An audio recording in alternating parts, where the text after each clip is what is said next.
You've built the career, you're well respected in your field, you're intelligent, you're capable, but you start to ask yourself, is this it?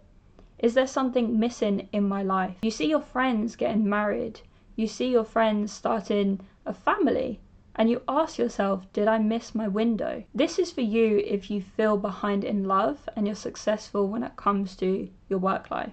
As a high performer, you have optimized for the wrong skills when it comes to your love life. Meaning that in your career, you have used skills such as control, you've used strategy, logic in order for you to be in the position that you're in today. However, when it comes to your dating life, when it comes to matters of the heart, when it comes to women, a tool that is going to be really helpful for you instead is vulnerability, emotional availability, patience, emotional risk. You being able to say what you want to say to that woman, but also knowing that there's a risk of what you say. She might not feel the same way. It might not go in the way that you want it to. You've trained this one muscle really hard when it comes to your career. The other one hasn't been developed as much as what it could be. This mindset of achievement, of climbing the corporate ladder, building the business that you've created today, which are wonderful things, doesn't work in dating. And it's because you're treating dating like a problem to solve and you're overthinking. For example, if she's feeling a certain way, you believe that you need to change how she's feeling in that moment. And that's not going to be helpful when it comes to your love life. The other thing that I want to speak about is that you're trying to perform instead of connect. You perhaps have watched videos like these, YouTube videos, and they've told you that you need to perform in a certain way on dates or when you're messaging a woman on a dating app. And that is really getting in the way of connection. Is something wrong with me? These are things that might be going around in your head.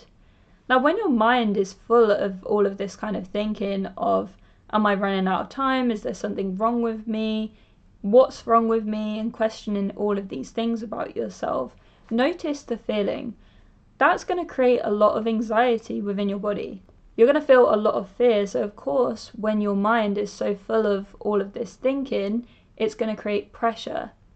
And from this feeling of pressure and anxiety, that is also getting in the way of connection.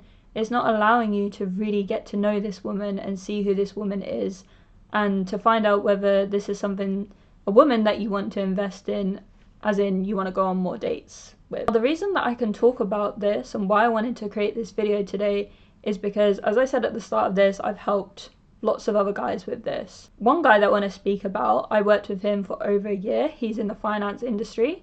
He's successful, he's disciplined, and he came to me because he was really struggling when it come to his dating life. He really felt behind in his life and he felt emotionally guarded, and he was using dating and dating apps as a sort of strategy. And he did have a checklist of the kind of woman that he wanted to have in his life, the kind of relationship that he wanted to have. And what I immediately saw is that he was leading with his head and not with his heart. The shift that we worked on was him being aware of some of the thinking that he had, believing some of the rubbish on social media, telling him he needed to perform, he needed to say certain things. The other thing that we worked on is restoring his faith in women. When he first came to me, he believed that he lost faith in love, in women, and in relationships. We slowed down and he got aware of his fears and his anxiety, and we removed those fears. So then he felt confident, he felt more reassured of his value as who he is as a man and what the value that he has to bring to a woman's life. He was really leading with presence instead of performance as well. What I mean by this is he was turning off the hat of being a banker in his Monday to Friday role, and when it came to his dating life, when it came to the dates that he was going on in the evenings and in the weekends, he was able to really be present. He was really able to listen to her.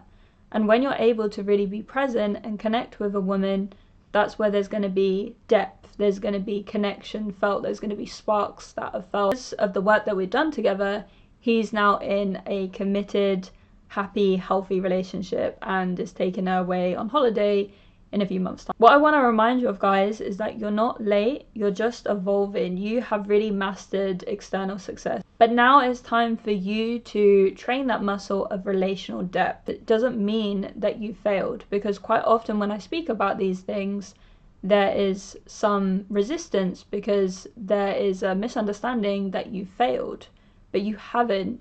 It's just that you're using different tools. What actually changes the game? So the first thing that changes the game is emotional regulation. Be aware of how you feel. For example, if you feel fear, if you feel anxiety, the more that you can be aware of that feeling, that's when you can start to notice, as I've shared in other videos, the thinking that's creating that feeling in that moment.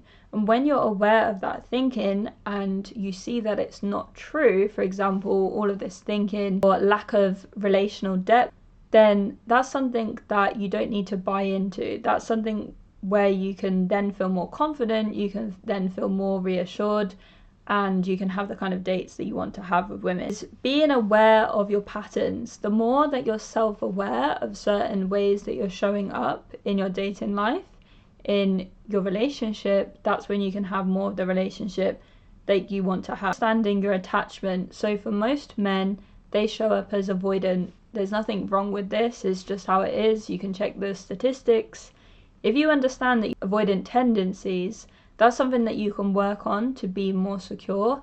And when you're more secure, you'll feel more confident, you'll feel more relaxed. You learning to stay open when it feels vulnerable, when you're feeling a sense of vulnerability, which can also be part of being more on the avoidance side. So it's really understanding for you that if you're staying open, it doesn't mean anything about you that you feel this vulnerability. It actually makes you human. If you're choosing to shut down, you're choosing to close yourself off, the cost of that is love and connection and depth, which, if you've noticed, is the very thing that you want to experience more of in your life. So everything has a cost, as you'll know. So you might want to ask yourself, what is the cost of me shutting down and not being open when getting to know this woman? What's the cost of me shutting down and not opening up when it comes to being in this relationship with this woman? So to close things off, the next level of your life where you're experiencing the committed, healthy, supportive, loving, fun relationship that you want to have with this woman is not built from the tools that you've used to build your career. It requires you to open yourself up emotionally, to expand emotionally. And this is something that you can learn. If you found this video helpful, feel free to like and subscribe, because there's going to be more videos like this that will really help you to get to the next level in your love life. See you next time.